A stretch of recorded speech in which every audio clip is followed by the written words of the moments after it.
Two. And recording with Mr. Michael Vecchione. And today we were talking about the used condom story. And I had you send it to me again last night. Whenever I have on an author of anything, whether it's like a short story like this or whether it's like a 50-hour audiobook, like I'll always have read it. And then as the date gets closer, I read it again. So for like a big audio book, a long book, I start listening to it again like 2 days out. And Right. for shorter stories like yours, like I'll just read them again in the morning real quick. And I put it on my iPad, which I can get it to read it to me. So we'll put that little image aside. In the mornings, I always wake up and I always just turn on some music just to kind of get out of bed. And this morning I was listening to Biggie Smalls, and I've been really getting into like 90s rap overlaid onto like tropical music. So it's like xylophones and piano. Really really upbeat. So I'm listening to like Biggie Smalls, and it's just, it's really like kind of like Hawaii vibes. And then I was like, all right, gotta start prepping for the podcast. So I put on the Kindle, and I immediately went from this like, kind of just tropical dancing vibe and I just laughed because like 10 seconds in, I just switched from black to white. Biggie Smalls tropical to like they walked in and found her strangled with blood and semen over her face and anus. And I was like, I'm talking to Vecchione today. I was like, that's who I know who I'm talking to. Tropical house to like dead. And I was like, Mike's coming on today. So I don't know if that's the best introduction. I say it with love, but for all the new listeners, please introduce yourself. Well, for the new listeners, my name is Michael Vecchione, and I am the former chief of the Rackets Division in the Brooklyn District Attorney's Office. And I thank you, Tom, for once again having me on the show. And it's always a pleasure. And I really have a good time when we sit and talk about these old cases that I did. And they're not very old. I mean, they're to me, they're old because I've already done them. But and they're interesting cases. For everyone listening, your other books, Crooked Brooklyn, you helped with Behind the Murder Curtain with Bruce Sackman and Friends of the Family. Crooked Brooklyn, I believe, is on Audible. The other ones are on Kindle, and we've done episodes with all of those. I'll put those in the description. They're all fantastic reads. Some of them are terrifying, all of them are kind of terrifying and unnerving, but at the same time, just objectively, I mean, they're fascinating. From, Swango killing people to, the woman getting raped, killed, strangled, and lit on fire on a bridge, to everything in between. Or I was just telling you beforehand, I was at my cousin's wedding this weekend. Someone actually came up to me and they're like, I listened to this story with the honeybees and the pot. And I was like, oh, Vecchione. And they're like, yeah. And I was like, fuck yeah. So, but today, because I just so rudely cut you off, we are of the many short stories of yours we have gone through. We are going through the ballad of the used condom saleswoman. Yeah, Eric Jackson Knight is the name of the defendant in that case, or the accused, and he was a kind of notorious guy in Brooklyn too, particularly to my boss, the district attorney, and I'll explain why. Which kind of gets me to the very, very beginning of the story, which kind of sets the stage for what ultimately happens and how I get this case. Several years before I got this case of a horrible murder on the Coney Island boardwalk, actually during the cold weather where there was no amusements going on, and this deceased, the victim, was living in an abandoned concession stand on the boardwalk with a friend of hers. And she's found brutally murdered. And to not skip ahead, but I'll skip to just who was arrested ultimately, is Eric Jackson Knight was arrested. Now, when the case was made and he was arrested, the district attorney assigned the case to me personally to try. I, at the time, was chief of the homicide bureau, and I had been in the office, for several years, and I had tried tons of cases, both as a prosecutor and as a defense attorney. And it was important for him to get for not necessarily bragging, but someone who had been in a courtroom before to try this case, because this particular defendant had proved to be a very difficult individual to bring to justice. And the reason I say that is, and I'll go back many years before this homicide, there was a fire in a Wallbounds supermarket. Wallbounds is a chain of supermarkets here in the Northeast, maybe only in New York, I'm not sure, but it's certainly in New York City. And it was the fire occurred in a Wallbound supermarket in the Sheepshead Bay section of Brooklyn, which is in South Brooklyn. It's a community that is right on the Atlantic Ocean. It's a kind of a beach community, but Sheepshead Bay itself is a kind of an inland bay that feeds into the Atlantic, and it has docks for boats, and there are people who keep their pleasure boats there. People go fishing there, and etc. And there's a big community. People live there all year round. And of course, Wallbounds, being a supermarket, was frequented by these individuals and by the people who live there. And one day this fire breaks out. And it was a very, very difficult fire for the firefighters to put out. And they had to vent it from the roof of the roof of the supermarket. And while they were doing that, as it turns out, the roof collapses into the interior of the supermarket, and 6 firefighters are killed all at one time. It was until 9/11, it was one of the most horrific days in fire department history. And shortly thereafter, an investigation is done, and they conclude that it was arson. And now I was not involved in this case at all at the time. I was not I think I might have been in the DA's office, but I didn't have the case. So I'm short on all the particulars as to how they made this arrest, but they make an arrest.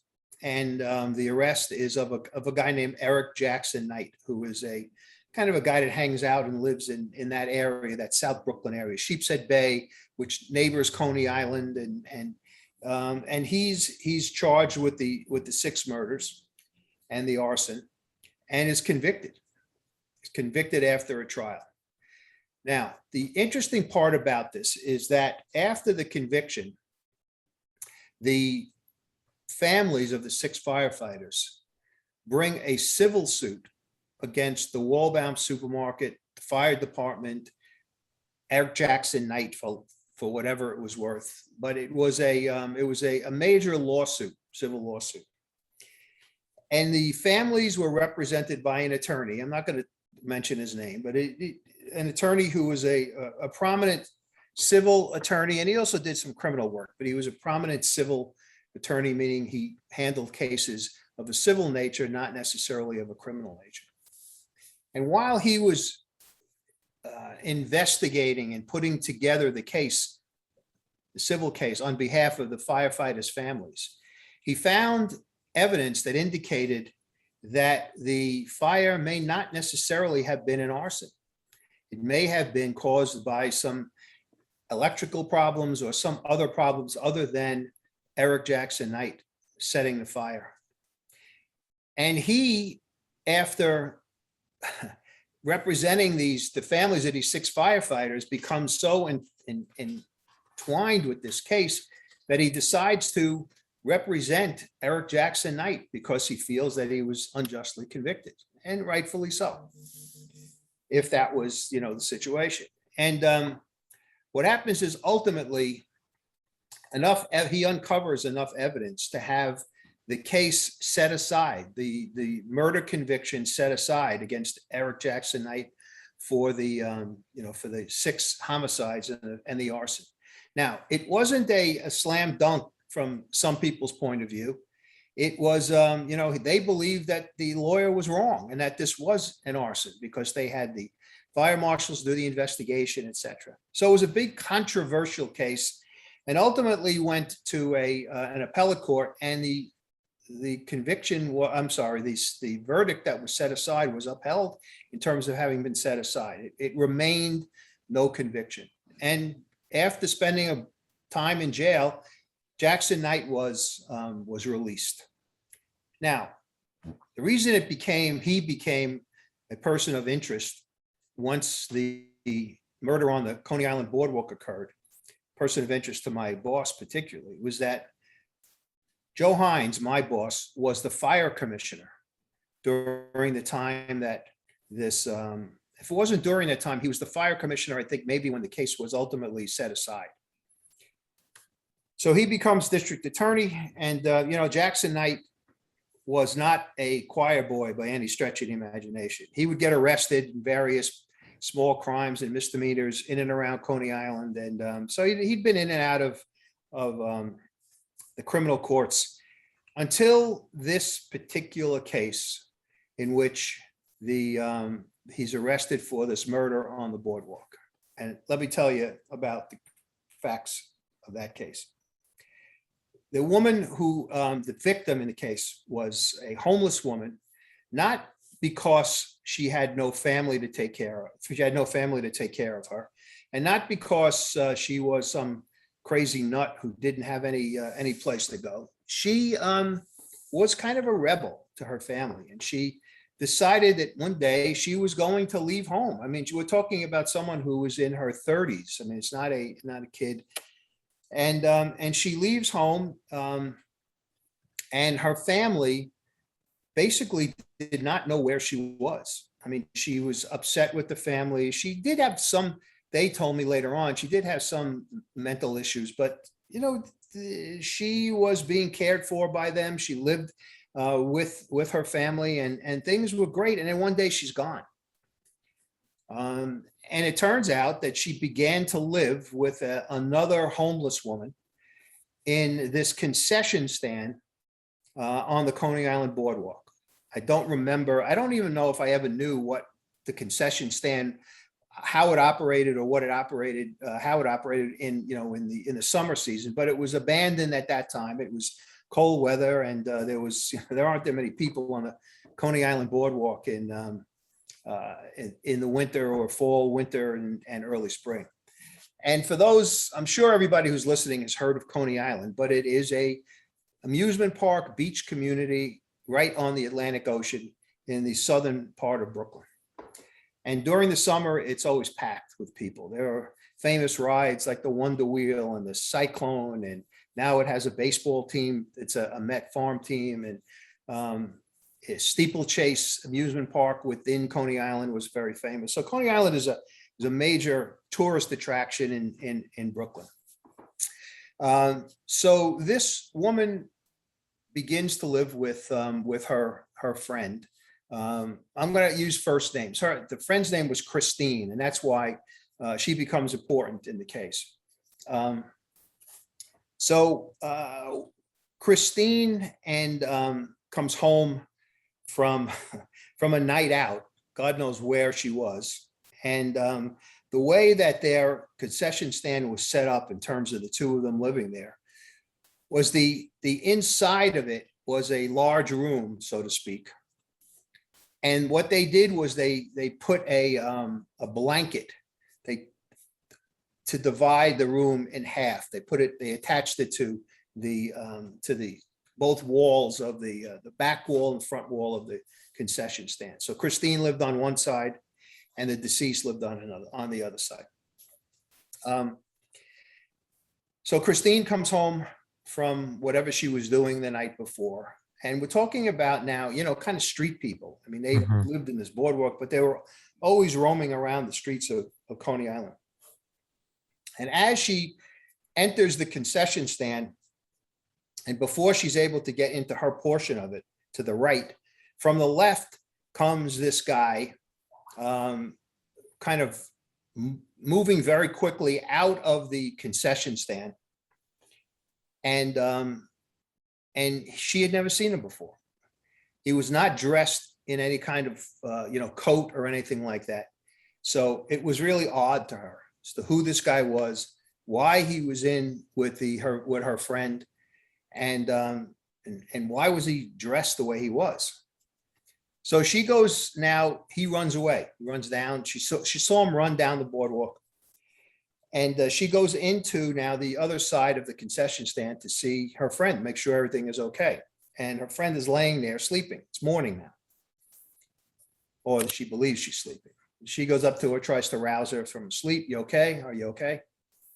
And of course, she doesn't wake up. Then she notices that around the deceased neck are bruises, injuries, and she's totally naked. Now, I need to tell your audience that she was about 7 or 8 months pregnant as well. And when Christine looks at her more closely, she notices this substance that is on the victim's legs, in her vaginal area, and she kind of concludes to herself that she was raped. Now, of course, she's no expert, but that was her conclusion.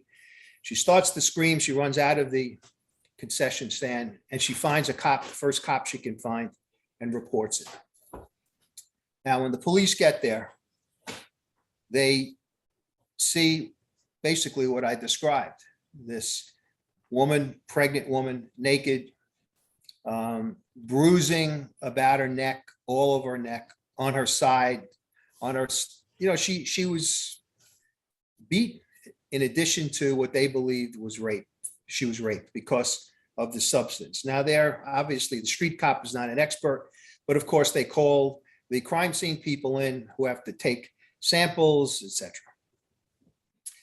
Jump ahead. Turns out that the samples of this substance was semen, and it was not only on her legs, it was not only in her vagina, but it was also in her anus as well, and on her buttocks. So it's a total mess. I mean, it's a total mess. And Christine is essentially the only quote unquote witness. So at this point, she gives the police her story, whatever she could tell them. And they ask her, can you think you'd be able to identify this guy if you saw him again? And she says yes. And now Christine is not, a person who is, you can't depend on in terms of believing her story, or even her way of her ability to identify someone. She's got a little bit of, she's educated, etc. She's not a crazy homeless person. No, and she's down, she's just down on her luck. Sure. So the police are out and about, and they do an investigation. And the first thing that they do, of course, is to interview people, street people, up and down the boardwalk, people on the streets of Coney Island, and they ultimately come across a woman who is a prostitute, and her nickname is Pinky. Okay, she has worked Coney Island as a prostitute for a good number of years, and she tells the detective something that's pretty interesting. She had heard, of course, this is days after the murder, she had heard about the killing of the victim in the concession stand. And she said to the detectives, I even knew her. I've seen her around, and she was a nice woman, and, I liked her, and it's really, upset by what happened. And of course, she's worried about herself, because if there's, someone out there who's killing street people, she's on the street all the time. She's concerned. So they ask her, well, where were you that night? And she tells them where she was. She was not near the concession stand, but she tells them, however, that earlier, because they placed the homicide probably well after midnight, but earlier that evening, she was walking on the big street in Coney Island off the boardwalk. It's called Surf Avenue. She was on Surf Avenue, which is part of her stroll, where she would, try to get customers it's part of her business. And she saw the victim hand in hand, walking on Surf Avenue with a guy who she knew. And she knew his name to be Sabar, Sabar. He says, well, I saw her with Sabar walking on the street sometime after midnight. And they looked happy. They looked, they were holding hands. And they were walking towards the concession stand in that direction. So now the cops had not only potentially a witness to at least part of this, but they had a name, Sabar. So they continue to, to interview people around, and they find out that Sabar is a guy named Eric Jackson Knight, who is notorious to the prostitutes in Coney Island. And I'll explain what I mean by that. So they press Pinky and they say to her, well, do you know him? She says, yeah, I know. And seen him around. Would you be able to identify him again? Yes, I'd be able to identify him again. All of that. And she said to them also, when the next day came, she was out and about. She was going back home after her night of working. It was early in the morning, daylight at this point. And she saw Sabar again, she said, running down the boardwalk away from the concession stand. And he kind of stops, looks at her and says, you never saw me. Okay? You never saw me. And he takes off. So of course, that is more corroboration for what they now believe, who they now believe is the person who did this. She tells the police another thing that's important. The night before, when she saw Sabar walking down Surf Avenue with the victim,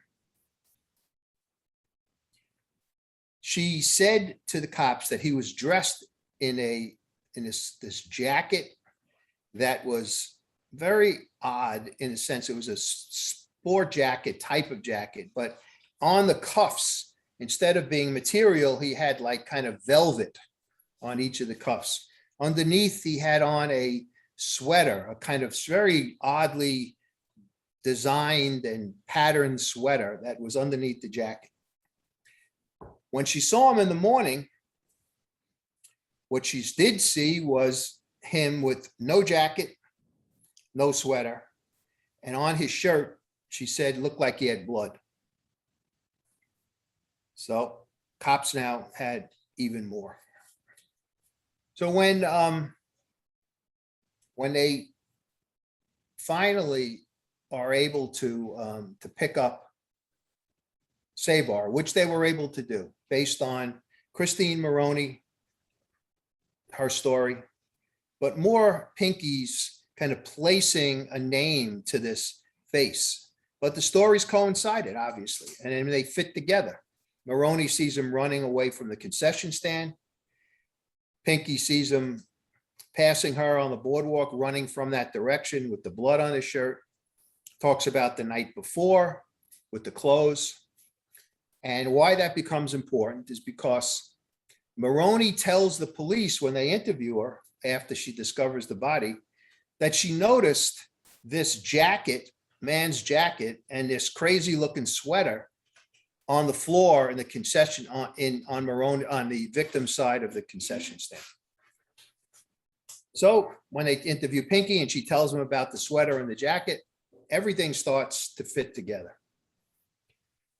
Pinky goes on her way, and she, they tell her one of these things like, you're around, don't go anywhere, we need to talk to you again, that kind of thing. Same thing with Maroney.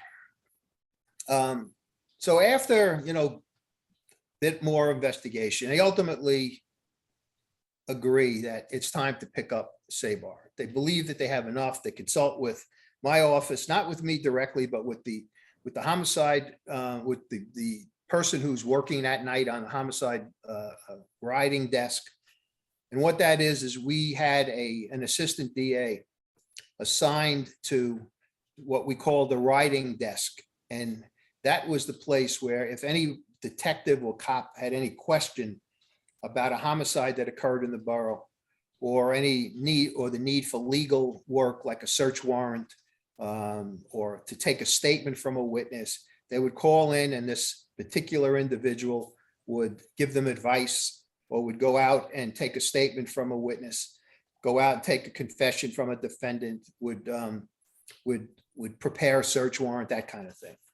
So he or she, I don't remember exactly who it was, gave the okay, you can make the arrest, find Sabar and make the arrest. So they do it, they do that. And they finally are able to, after many days, pick up Sabar. They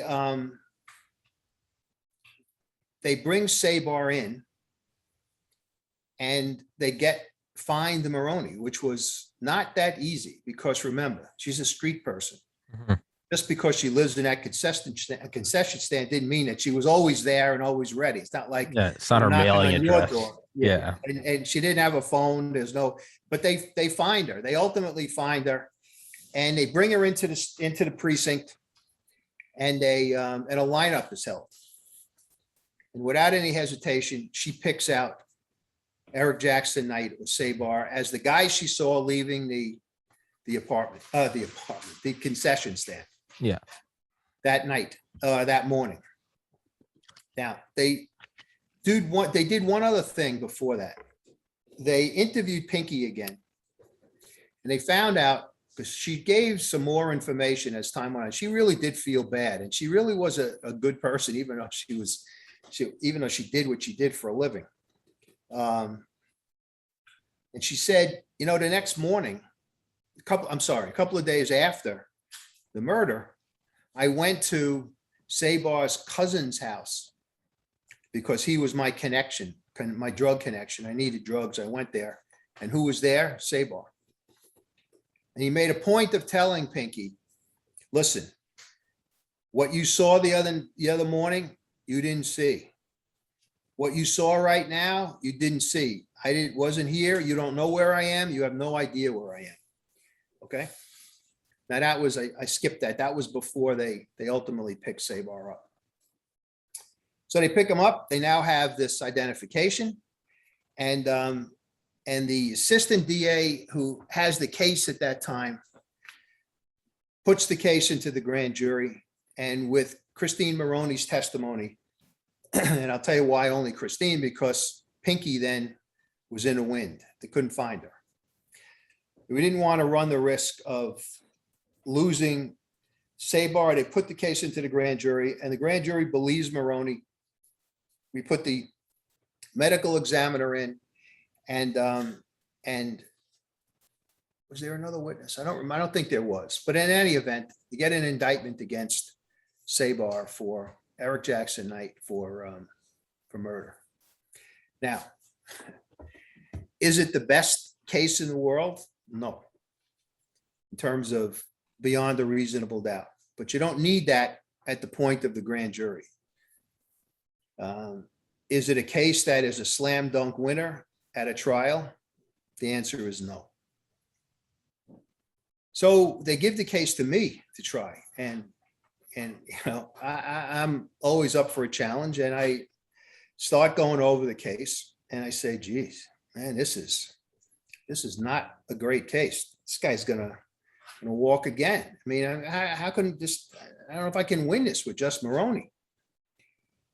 So I have assigned to me two terrific detective investigators who work for the district attorney's office. They're called detective investigators because that's exactly what they do. They investigate for the district attorney to enhance cases, to make cases. They have police powers. They do the same job as New York City detectives do, but they work for the DA's office. I had two terrific ones assigned to me. Steve Bondor and Joe Macias were his partners. So Bondor and I became very quick friends once I got back to the Homicide Bureau, and I was there at the time when this happened, obviously. And I say to Steve, look, man, this is a lousy case. I mean, I'm not going to pull any punches. This was a terrible case. I had gotten to know the victim's family. I spoke to her sister, who told me the whole background about how her sister was having some issues, and ultimately one day she's no longer in the home. They thought that they knew where she lived, but they weren't sure. And of course, they also knew that she had gotten pregnant. Of course, they didn't know who the father was, but they knew she was pregnant. But they were really surprised, obviously, that she was living in this concession stand on the boardwalk. But when I had to talk to them about the whole situation, of course, her sister was very, very upset, but totally cooperative with me in terms of what I needed, if I needed anything from the family. So I go through the entire case, read all the police reports, and there's a police detective report in which an individual named Pinky is mentioned as being a potential witness and what she had to say. I said, wow, this Pinky is really good, has potential. I say to Steve, I really need to talk to her. I mean, we're getting closer and closer to trial. I'm not getting anywhere in terms of making this a better case, but maybe she's got something, who knows? So I said, Steve, it's about 4:00 in the afternoon. And I sent Steve and Joe, said, listen, we got to find her. And they knew what her profession was, so to speak, that she was a street prostitute. So Steve says to me, look, Mike, I think that if she's going to work, she's probably wherever she lives, she's probably at her home now getting ready to go to work. And I think we'll probably be able to find her. If not there, then certainly right around Coney Island, or where she does her strolling. And sure enough, they go to her apartment. We had her address. The cops had gotten the address when they interviewed her, where she was living. She's living in some, one-room apartment over a store in Coney Island. And sure enough, Pinky is there, and she is getting ready. She's getting dressed, that she was for her night, on the streets. And they talk to her. Steve and Joe talk to her, and she agrees. She says, "Yeah, I'll go down and talk to him." They tell her who I am. They tell her what I'm doing, and they ask her if she'd come down to the DA's office. I said, "Great." She's on. They call me. She's on her way. So she comes in, sits down. Now she is she's rail thin. She has on, I have to tell you, Tommy, she has on one of the shortest skirts I have ever seen in my life, like a skater shirt skirt.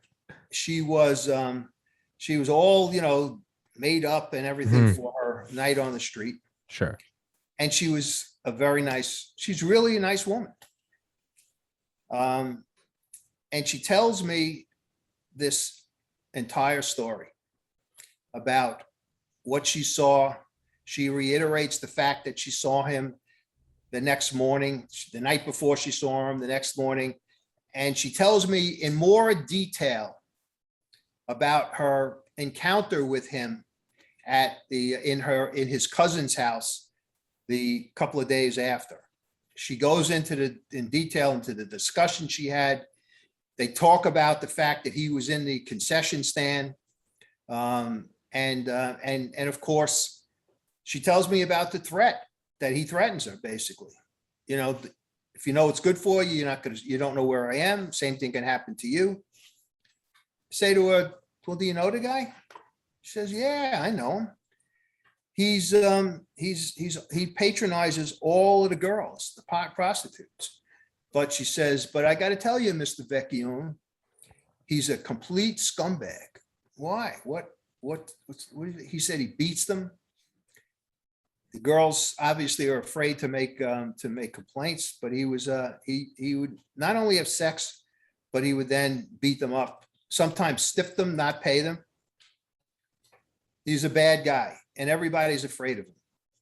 I said, what about you? She says, yeah, I'm afraid of him, but I sometimes I get along. I said, did he ever do that to you? She goes, yes.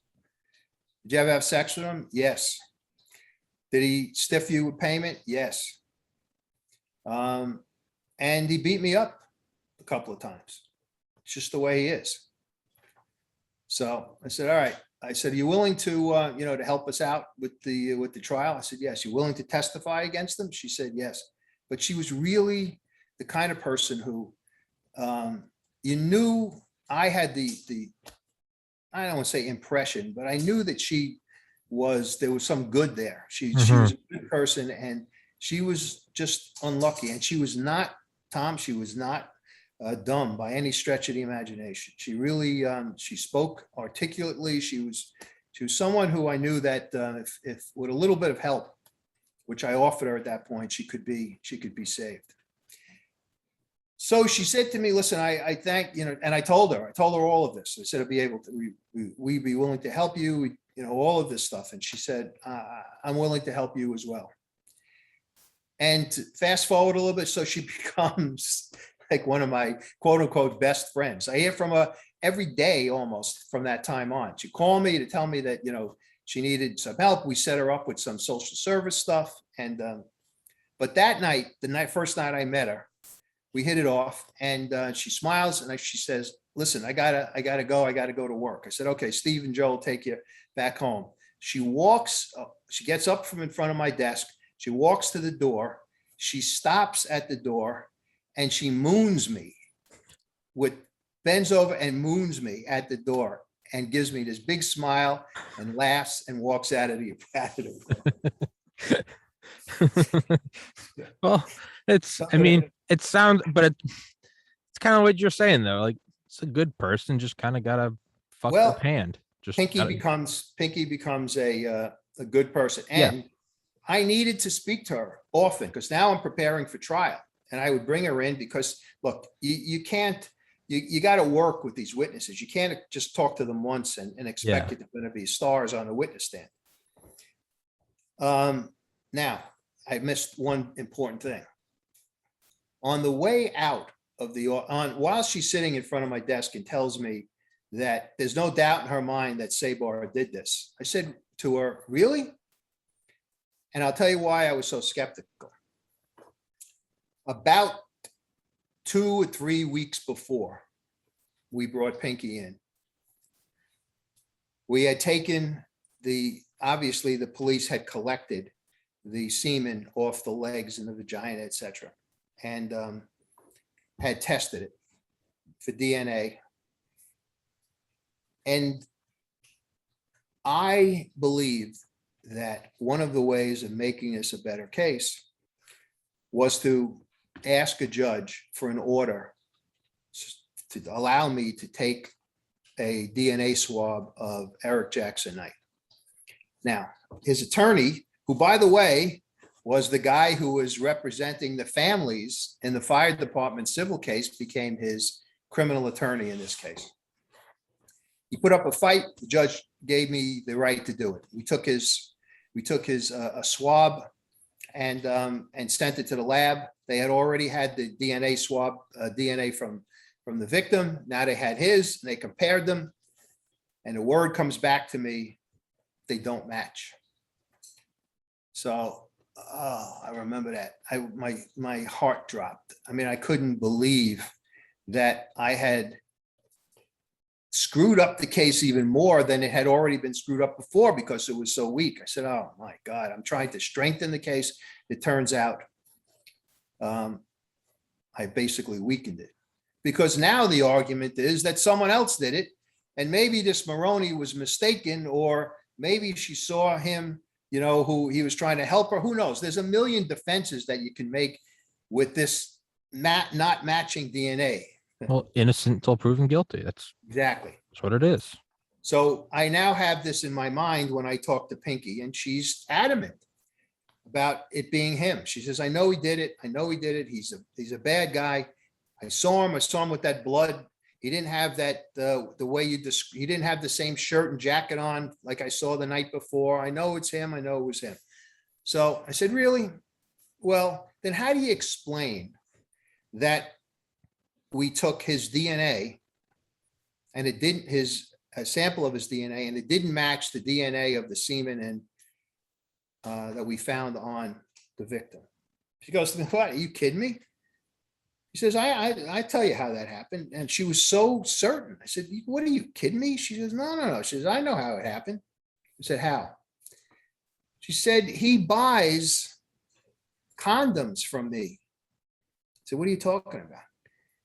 she says that when she has a John and she has oral sex with the John, she does it with a condom on the John.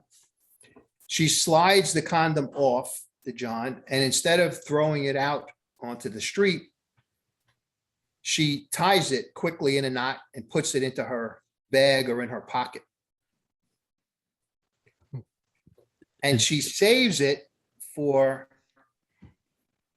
exactly what Sabar did, which was to buy them. He bought them from her. I get so nauseous reading this right now. You say $5. start to gag. I said, how much does he buy them for? She says $5. Oh, And I said, well, what does he buy used condoms for? She said, well, because he's a bad guy. yeah. He rapes the prostitutes. He doesn't want his semen to be on them or in them. So what he does is he wears a condom.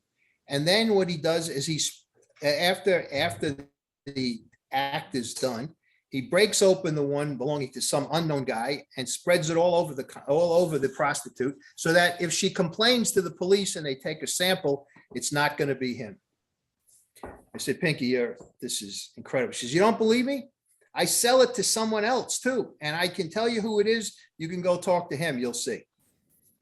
I said, okay, who is it? She said, it's a Russian guy. And she gives us a first name.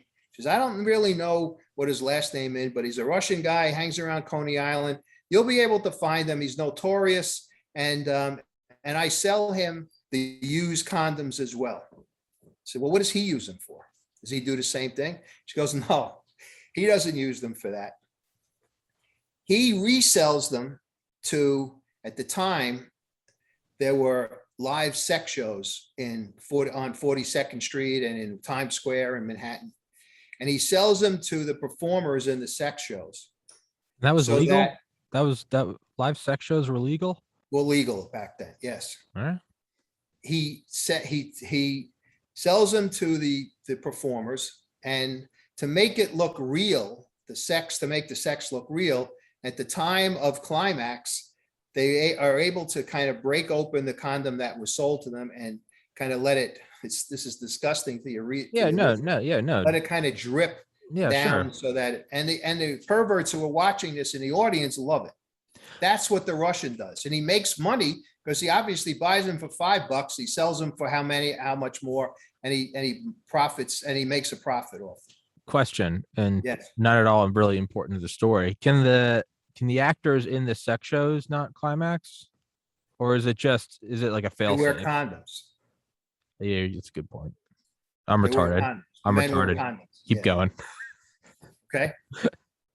So I said, all right, we'll check it out. She says, I'm telling you the truth. You'll check it out. So then she leaves, and then she gives me the big moon thing, and she's on her way. And Steve and Joe bring her home. So when they come back to the office, I say to them, did you talk to her again? She said, they said to me, yeah, she really likes you. She's going to cooperate. She likes, she was comfortable here. And I said, well, what did you think of that story? They said, it may be on the surface, it's hard to believe, but she was adamant about it, that's what she did. I said, okay, guys, well, what we got to do is we got to find the Russian now, because I've got a horrible hole in my case of DNA that does not match the guy that we're putting on trial for murder. Yeah. So they spread the word. They go out to the precinct. They talk to the detectives. In the precinct in Coney Island is the 660 precinct, the 60th precinct. And it's also the home of a homicide zone, the detectives who are assigned to just doing homicides. So my guys speak to all the detectives. They spread the word. We're looking for this Russian. Kind of she had a bit of a description, but not this like an eyewitness picture of or photograph of the guy, but she gave us a bit of a discussion, and I think she might have given us a first name. I'm not 100% certain, but anyway, it was not something that was going to happen very quickly. But as it turns out, I was wrong, because about a week or so later, maybe 2 weeks, I'm home. It's probably 11 p.m., maybe a little later. and I was just about to, to get ready to go to sleep. And my, I guess at the time I had a beeper. I didn't even have a cell phone. Beeper goes off, and it's the office. I call in, and the guy, the cop on our desk says, Bondor wants to speak to you. I said, okay. Steve, what's up? He said, you're not going to believe this, but I got a call from the detectives, a cop out in the 60 precinct. They asked around and they found out who the Russian was, and they have him at the station house right now. I'll meet you there. So, okay, I get in my car, drive to Coney Island from where I lived in Queens. Takes me probably about, at that time of night, probably about a half an hour. Park my car, go up to the detectives on the second floor. And sure enough, there's a guy there who is sitting, and they say it's him. That's the Russian. So how do you know? I said, well, you'll talk to him, you'll see. So I go in, sit down with him, and after introducing myself, telling him, he's not in any kind of trouble, and tell him why I'm there. He goes, oh yeah. I said, do you know Pinky? He goes, yeah, I know Pinky. I said, are you a customer of hers? He goes, not for what you think. I said, what do you mean? She says, I'm not, I don't buy sex from her. So, well, what do you buy? He tells me, he says, I buy her used condoms. Tells me the whole story. Tells me that he goes over to Manhattan and he sells them at these sex shows in Manhattan, and he makes a pretty good buck. And he's been doing it for years. I said,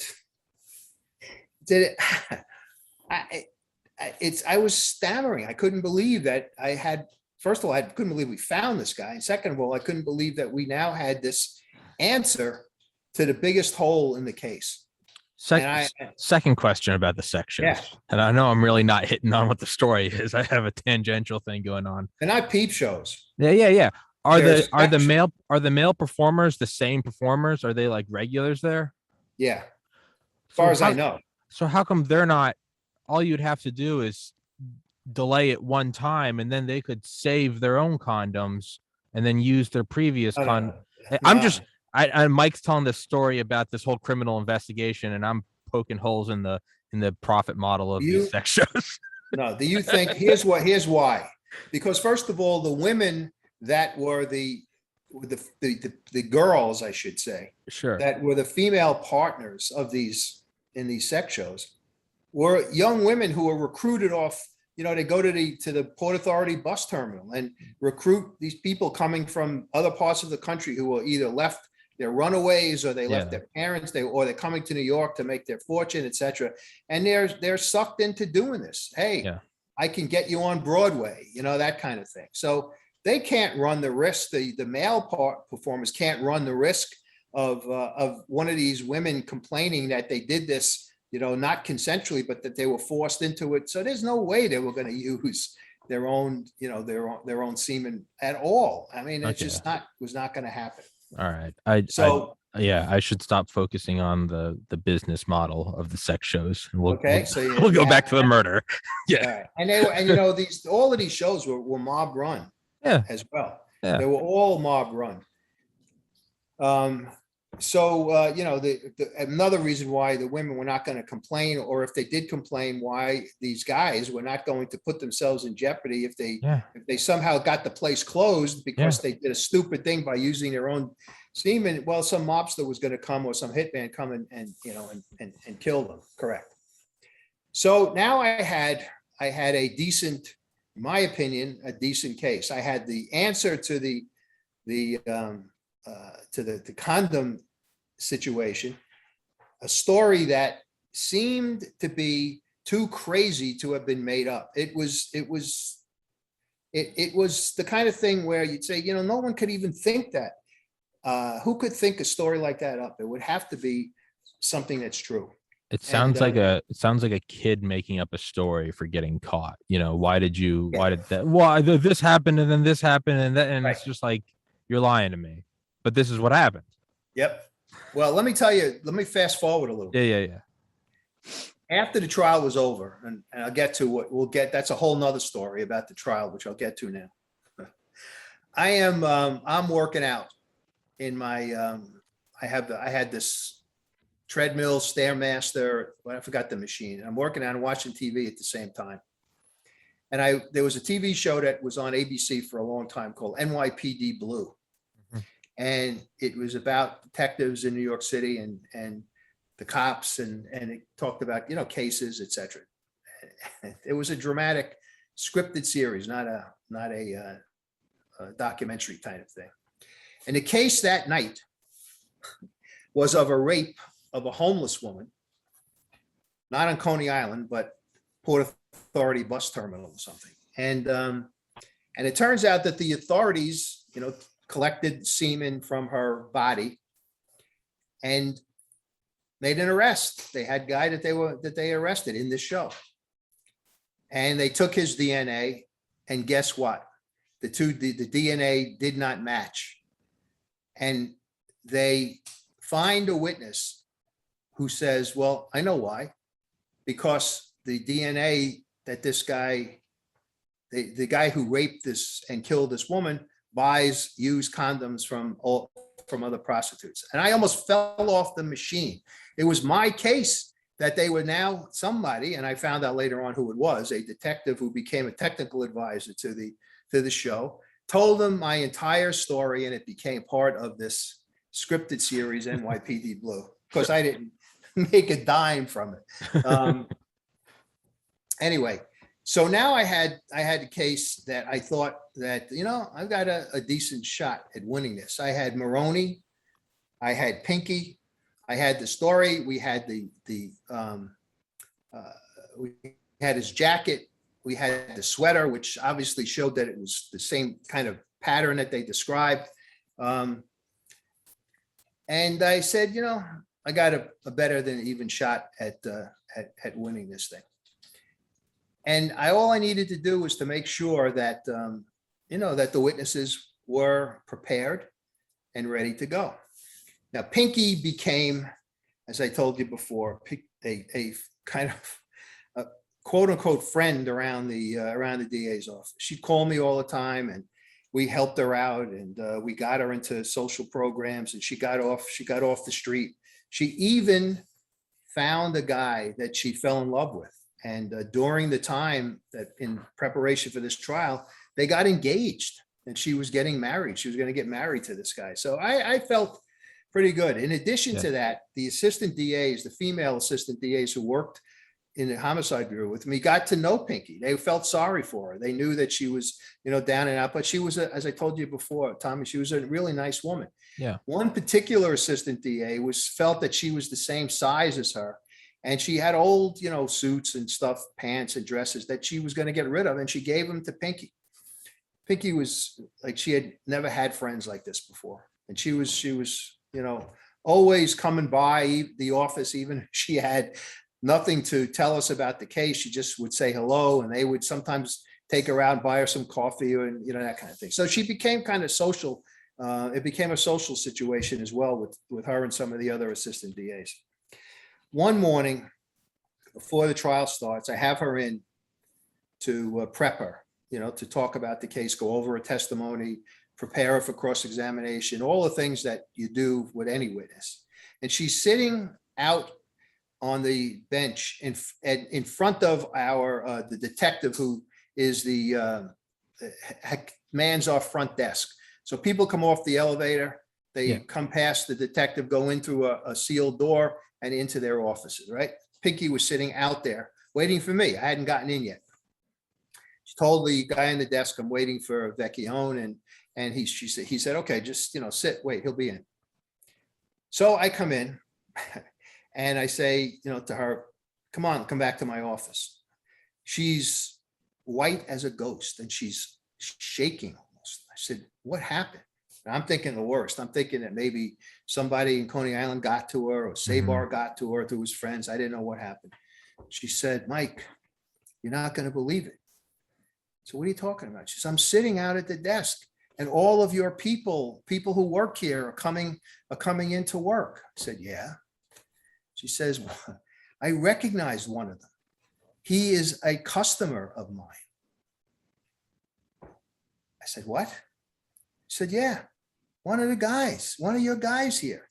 He's a customer. He comes, picks me up all the time in Coney Island. I said, oh my God. I said, would you recognize him? She goes, of course I recognize him again. She describes him. And as soon as she described him, I knew exactly who she was talking about. The Homicide Bureau shared a particular part of the office with a bureau of less experienced assistant DAs. It was the Investigations Bureau. And that bureau was manned by assistant DAs who were new to the office, maybe a year in, 2 years, or maybe right out of law school. So I immediately go to the DA, sit down, tell him what he said. She said, Mike, you got to go talk to the guy. You got to tell him he's got to stop. This can't go on. So I bring this guy into my office. Tommy, he didn't even need me to say a word. He knew exactly what was going to happen because he saw her. Yeah, he saw her sitting at the desk. Oh, fuck. He was shaking. And I said to him, listen, I have a feeling you know why you're here. He goes, yeah. Let me explain. I saw Pinky out at the desk. I said, well, explain. I said, but whatever the explanation is, it stops now. Yeah. Okay. No more. He says, well, I don't want you to think that I patronize the prostitute. I said, well, then what is it? She knows you, you know her. She says you're her customer. He goes, well, I have to admit that I was driving around Coney Island one time and she came up to my car and we got to talking. I said, you got to talking? She says, yeah, she's a nice woman. She got to talking and telling me her story and I felt sorry for her. So I put her in the car. I drove her to get some food. We had a little chat. We talked and I got to know her. But I never had sex with her, Mike. Never. I never paid for sex. I would buy her dinner. I would make sure that if I passed by and she was out there, I would give her coffee. One time I brought her flowers because I found out it was her birthday. I mean, this guy was smitten. He says, and I would never do anything like that. He says, I'm getting married. I'm engaged. I wouldn't do anything like that.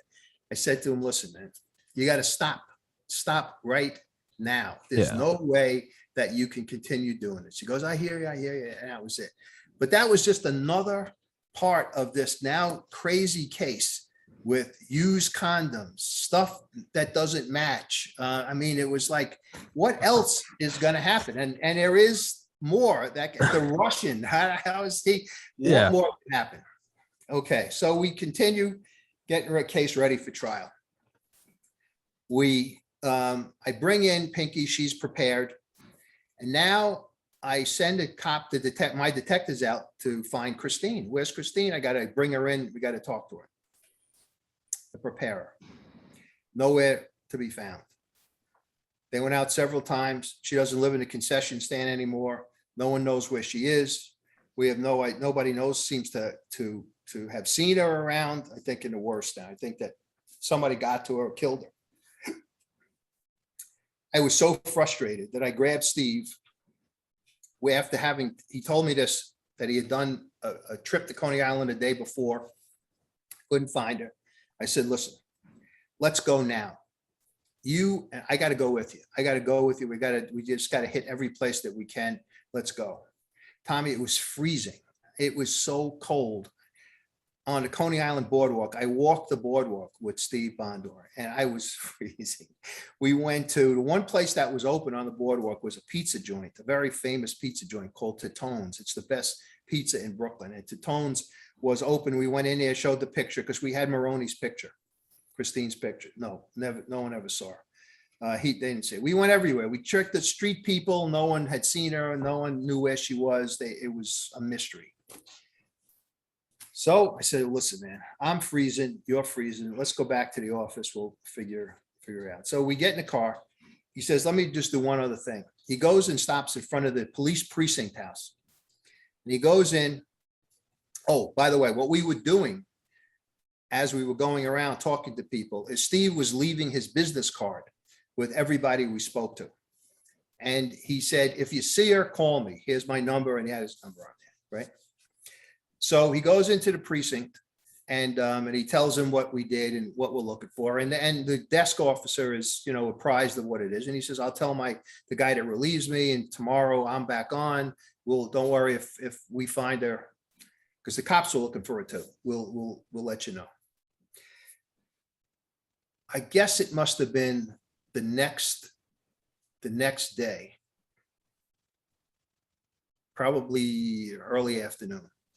Steve comes running into my office. He says, you're not going to believe it. So what? They got Maroney. I said, okay, where is she? They got her at the precinct. I said, okay, go get her, bring her back. He comes back with her. I said, what happened? How did they get her? He said, Mike, you're not going to believe this story. The desk officer tells me that he's working. He looks up and there's this guy dragging in this woman into the precinct station house. Like he had her almost around her neck, and he was like dragging her in. He said, the guy came to the front desk, had your card, and said, this guy, pointing to the card, is looking for her. And here you go. There you go. He left her there. just citizen vigilante. He wants her. He said, I couldn't believe it. I said, Steve, are you kidding me? He goes, no, that's exactly what happened. He said, I get there. The cop tells me the story. Fucking Batman. Where is she? She's out of that. She comes in and I find out, I said, where have you been? We've been looking for you. Well, she says, I'm a street guy, street girl. I live on the streets. I gotta hide. I can't be around this guy. I know Sabar. I know what he's capable of. And he's got friends. He's got cousins. I've been hiding, is what she was saying. I said, okay. 3 or 4 days, I prepare her. And this was close now to the trial. She's all okay now. She's terrific. I said, listen, I know you're a street person. I know you don't have a home. Here's what we're going to do.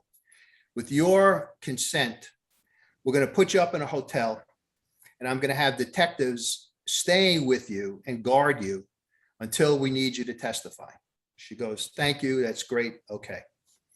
I had no problem with Pinky. She was around.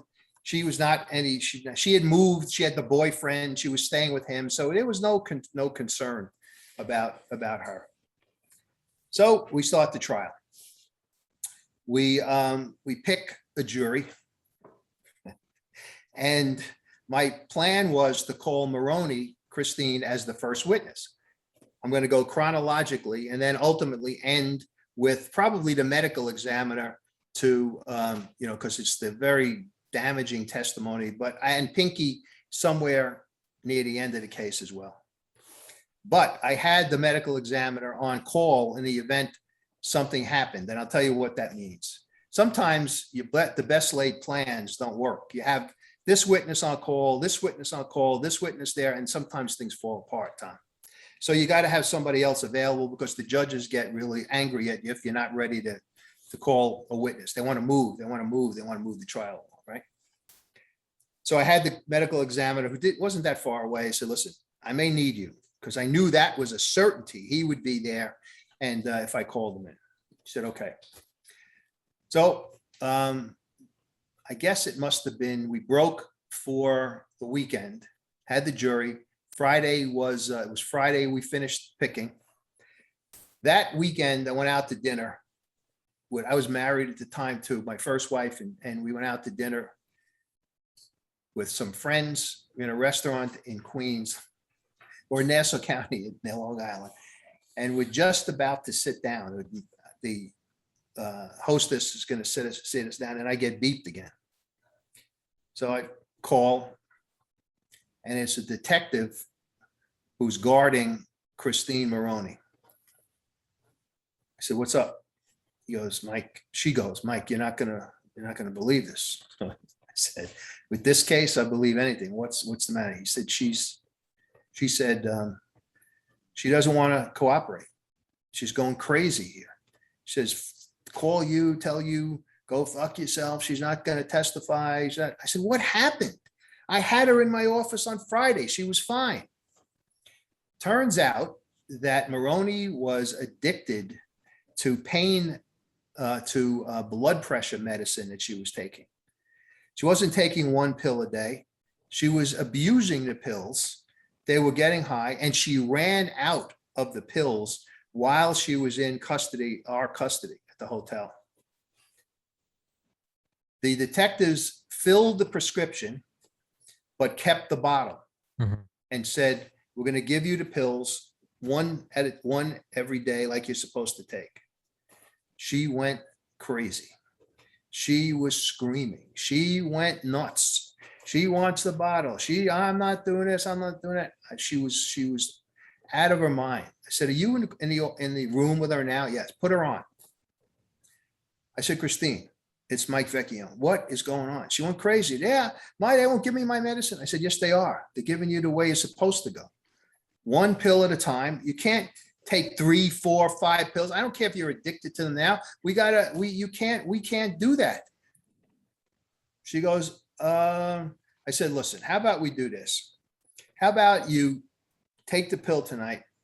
I'll talk to you in the morning. We'll work something out and everything will be okay. She goes, okay.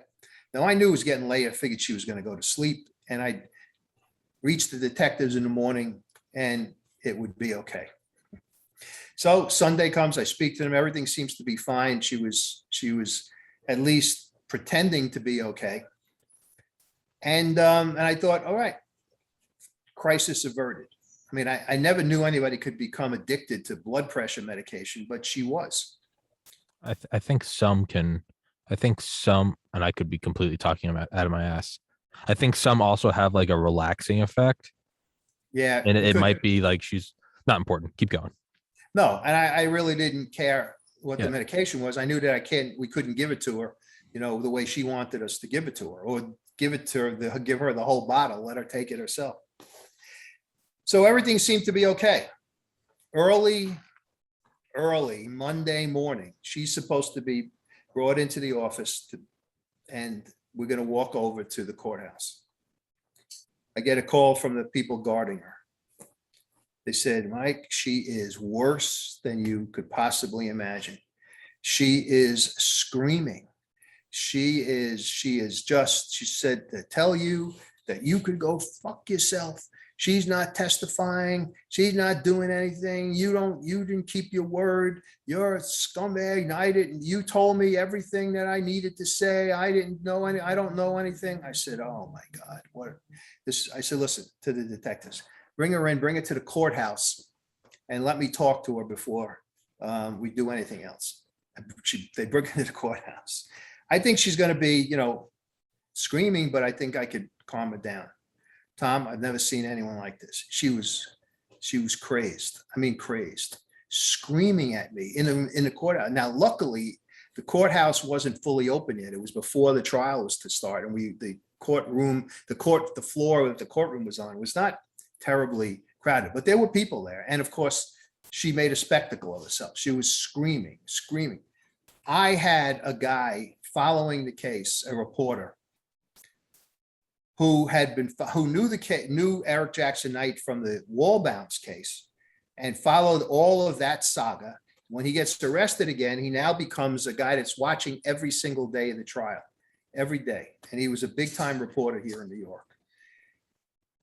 He is in the hallway, sees this whole spectacle. And of course, is, as any reporter would do, what's going on? I said, listen, I can't talk to you. We're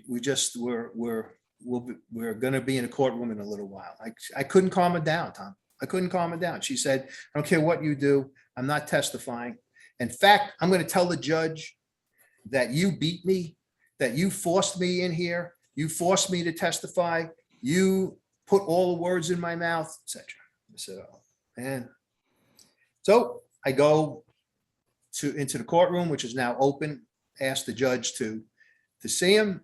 The defense attorney is there. I go in to his chambers and I tell him this entire story. I said, she's going to, he said, he was a kind of a gruff guy.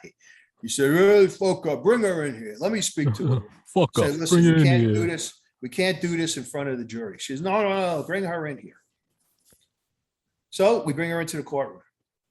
Now, the reporter has a camera crew, has been following this. And the camera crew has been filming everything that happened in the courtroom. She gets on the witness stand and the judge talks to her and she goes apeshit. She goes crazy. She starts telling him that I am a liar, that I and the detectives beat her, that we gave her the story. We told her what to say.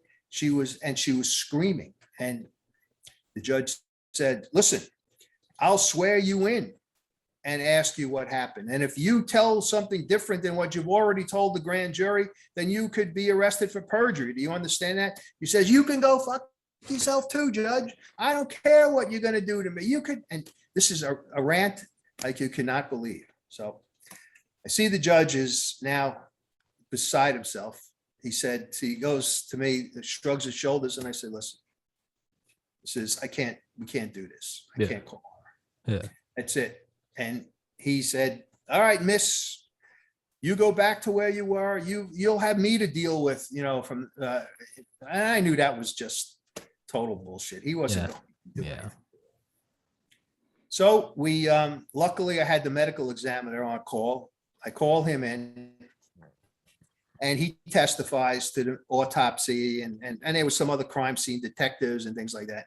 Finally, I am short. The day is not over. And I said to the judge, listen, I'm sorry, but I have no other witnesses for today. We need to adjourn early. So he agreed. He was at least a decent guy. And he adjourns for the day, sends the jury home. And Pinky is my next witness. So I had already prepped her she was perfect. So instead of staying in the office, I go home.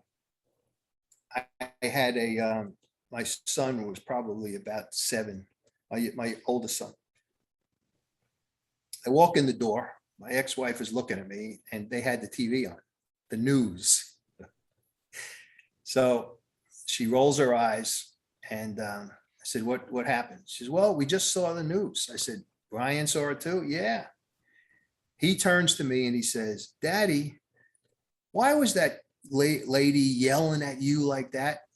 Did you do something to her? Why did she do that to you? So I had I don't know, I told him some story, but I mean, that was kind of like the coup. That was sort of like the cherry on top of the sundae in terms of this case. Yeah. It was just, just horrible. So anyway, I know we're past the hour, but let me keep going. I'm almost done. Put Pinky on the stand. And I figured she had the cross-examiner. The defense attorney was a good lawyer. He knew how to cross-examine. He knew what he was doing. Pinky was a star on the witness stand, a star. She told that story about she told everything she knew about Sabar. She told her what she saw, what he said to her.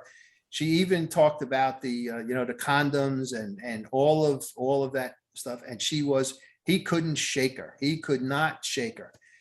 I had her identify the clothing that he was wearing and which was found in the concession stand.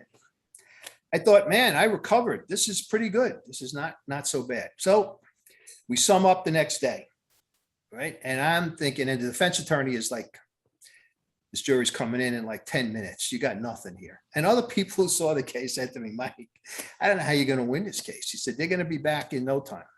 Well, the first day passes, no verdict. Second day passes, no verdict. Third day passes, no verdict.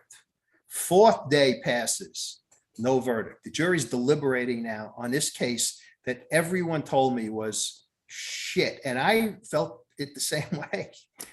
4 days, no verdict. That is unheard of. Of course, we had some readbacks and stuff. The 5th day now, but now we're getting close to another weekend.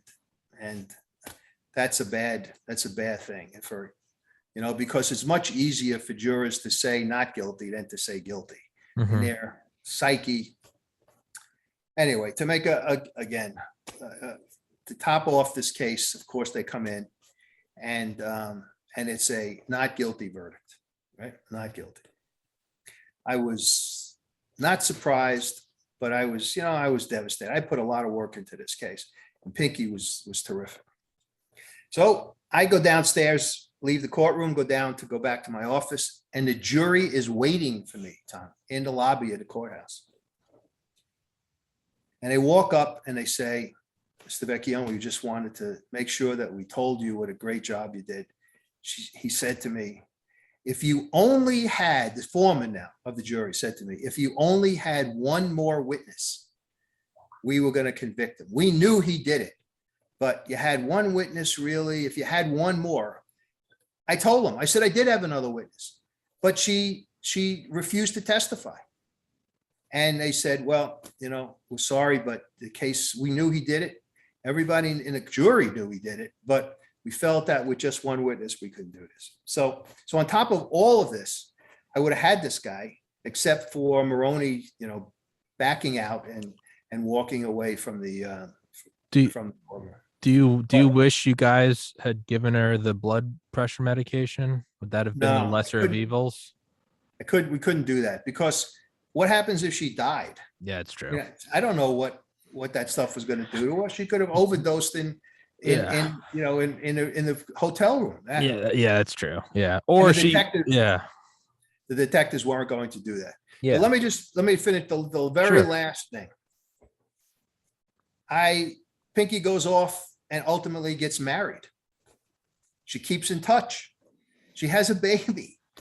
She lives in New Jersey in a home. She's got this terrific life. And she calls, and I get a call from her one day after a while, and she wanted to just see how I was doing. This is either a year or maybe 2 years later. And she had kept in touch with the female ADAs that they got friendly with. And I said, how are you doing? Well, she tells me this. She tells me, not only did I stay with my boyfriend, but now we're married. I'm totally clean. And I'm sorry, I knew she had a baby later on. She was at that time, she says, and Mike, I'm pregnant. I'm going to have a baby, which she ultimately has, because I found out later on. So to my mind, it wasn't a loss. In fact, in my mind, this was a win, because I feel that we actually saved a woman, and I thought to myself, and I summed up on this, something that my grandmother had said to me. I had one of the close people, somebody in our family, I think it was my grandfather, it may have been another relative, that had died. And I was young. And not a baby, but I was, not a toddler. I was, in my teens, maybe, or 10, 11. And I was upset because of death. That was one of the first times that somebody very close to me had died. And she said to me, my grandmother was from Naples with the broken accent, but she was sort of like this Italian philosopher. She always had something to say, always gave me, the wisdom from the old country. And she says, Michael, she called me, not Mike. Miguel, what's happening when someone dies, you don't have to be upset, because God has taken them to make room for someone else that's coming to this earth, like a baby. And I thought to myself, when all was said and done, that this poor victim had to die, but we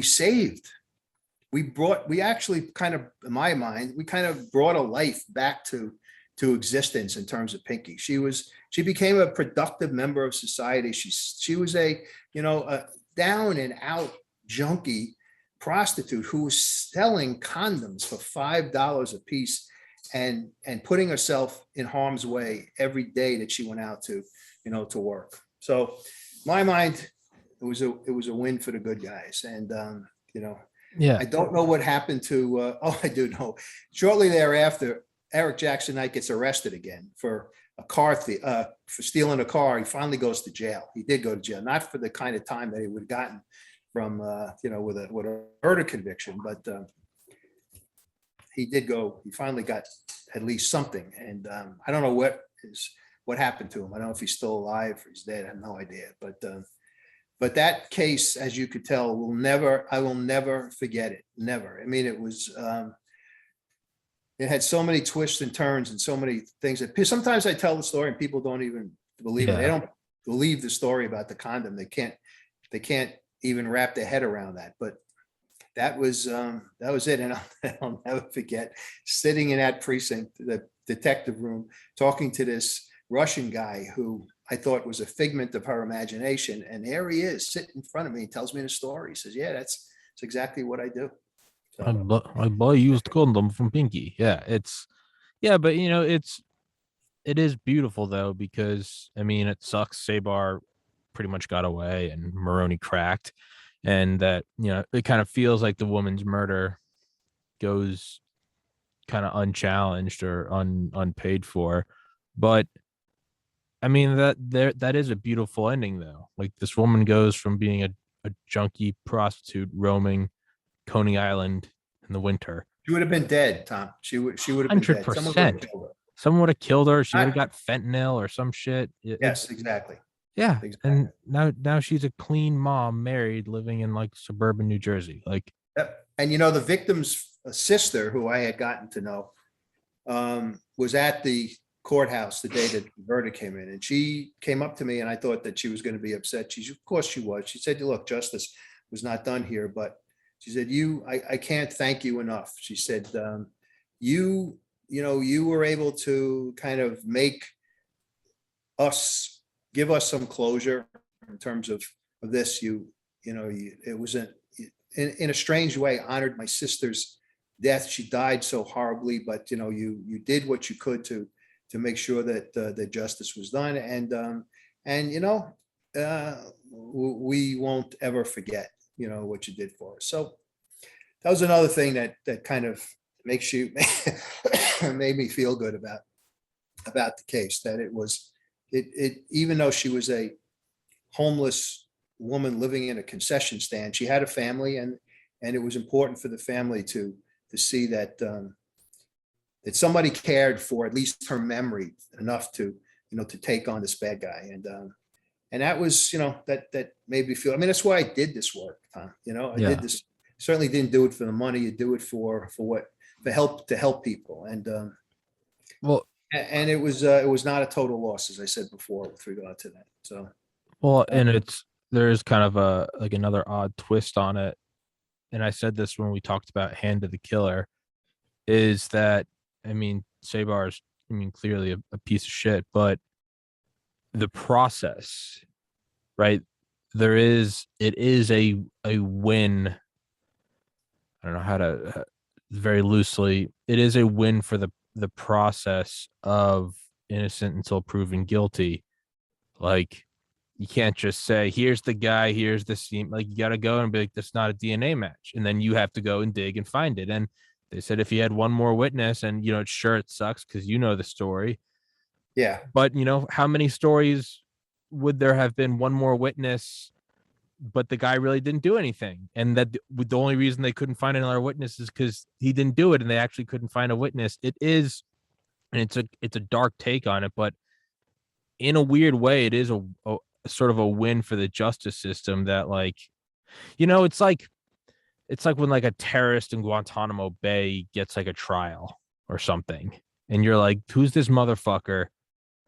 But at the same time, there is something good about it, that like it's not just vigilante justice. It's not just the king says and it's off with someone's head.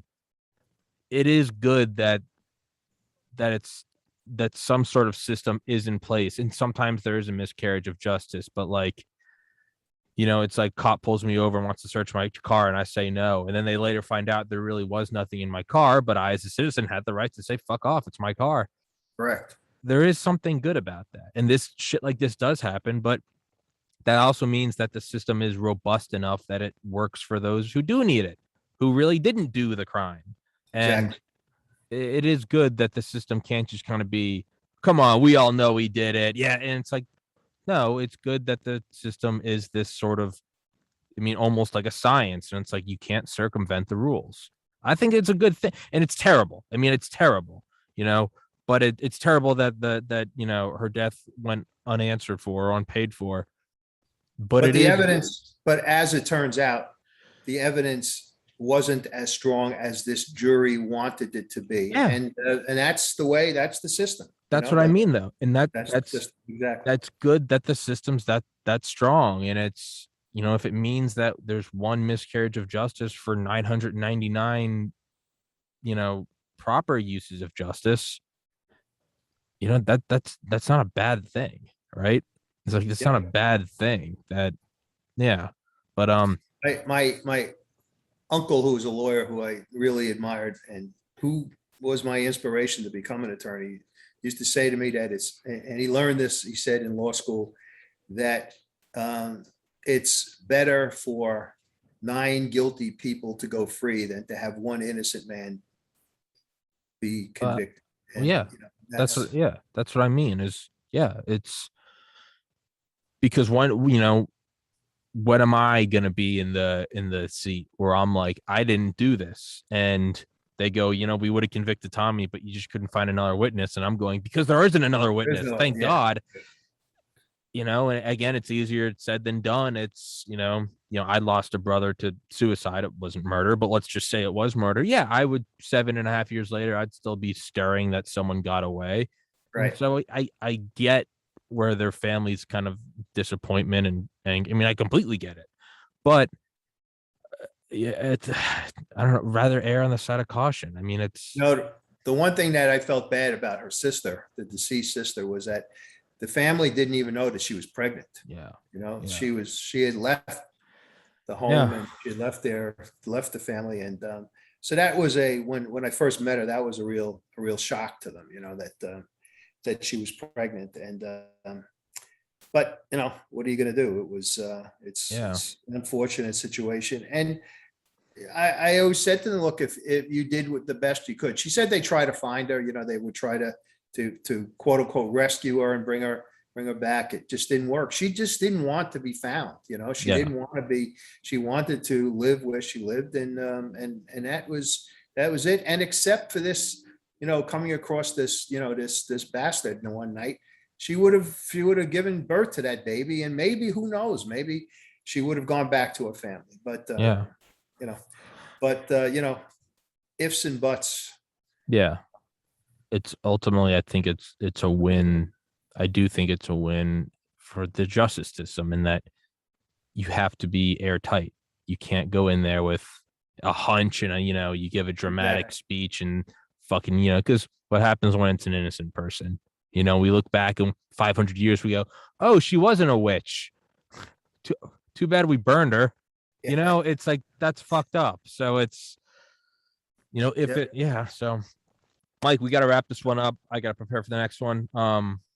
As Okay. always, a pleasure. I will text you. We'll set up the next one with the guy that dressed up as his mom or faked The his mom. impersonator. Yeah. Yeah. And I've got another one too. Yeah, yeah, yeah. I'll send you the synopsis of it. It's another story with a twist, with a mom who is looking for justice for her son. And turns out the son isn't who she thought he was. And it's another one of these kind of twist and turn stories. It's a pretty good one. So Fuck I'll yeah. send it to you. We can do it some other time. We'll do the guy the guy who impersonated his mother next time. Hell yeah. I'll text you. We'll set that one up. And everyone listening, if you like these stories, go get Crooked Brooklyn or Friends of the Family or Behind the Murder Curtain.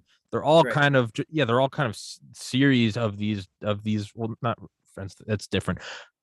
They're, for the most part, they are just sort of series of these stories of just kind of the most interesting stories that you experienced in your career. And the ones we've gone over aren't even the half of it. So if you want those, go get them on Kindle. And I think it's Crooked Brooklyn's on Audible. And you and Bruce need to put Behind the Murder Curtain on Audible. You guys are fucking up. You guys need to chop chop. I've been telling you that for a Yeah. year now. Come on. If we could, we would, but no one seems to be interested in putting it Just on. get a narrator. This doesn't sounds like excuses, Mike. Excuses. The well, it's not my excuse, I but know. it's the I'm fucking excuse with that I you. get from the publisher. I know. I And know. let me just give a preview. Homicide is My Business will be the next book that comes out, but not until spring. So we'll have to Until talk about that. spring 2022. We've been Perfect. hyping it up. We've been hyping it up, and we'll continue to hype it up until Exactly. it's out. Exactly. And Mike, I'll text you. We'll set this one up. Thank you Thank as you, always Tom. for coming As on. all, and Oh, thank you very much for having me. absolutely, always a pleasure. And it's like I said, you know, start the morning with Biggie Smalls and within 10 minutes, it's, her bruised body was found covered in semen. And I'm like, Yeah. today must be Vecchione. That's what we're doing. Today. And I got to tell you something. Biggie Smalls came from my old neighborhood. He lived Hell yeah. yeah. So Hell anyway, yeah. Rest in peace, Biggie. Pour one out and Mike Vecchione. All right, bud. Take care. Thank you I'll wait so to much, hear from sir. you again. Thanks, man. Always. Bye-bye.